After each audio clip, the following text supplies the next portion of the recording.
অনেক দিন হয়েছে মেঘ বৃষ্টির কারণে ঘরতে বাইরেই নেই। আজকে ফ্রি আছিলাম, রান্না বান্না তরকারি ছিল না। সংসারে কাজ করতে করতে সারাদিন চলে যায়, মেয়েকে সময় দিতে পারি না। আজকে আমার মেয়েকে নিয়ে সময় দিলাম একটু। আজকে বাইরে হয়ে গেলাম বিকেলে। প্রত্যেকদিন মেয়েকে ঘুম পাড়িয়ে রাখি, কারণ অনেকদিন বৃষ্টি ছিল, এই কারণে যে বাচ্চা কাচ্চা বাইরে একটু পানি আসতে ভয়।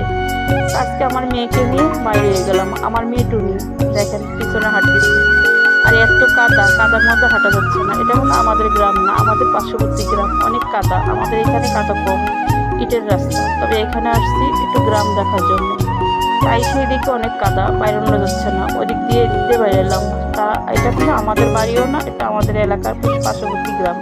গ্রামটা দেখতে অনেক সুন্দর, কিন্তু প্রচুর কাদা। বাচ্চা নিয়ে বাইরে এলাম। বাচ্চাটা ঘরে থাকলে বাচ্চার মন মানসিকতা নষ্ট হয়ে যায়, তাই মাঝে মধ্যে আমরা সবাই পারি আমরা ছেলেবেলেকে নিয়ে বাইরানোর জন্য, বাচ্চাদের মন ভালো থাকে।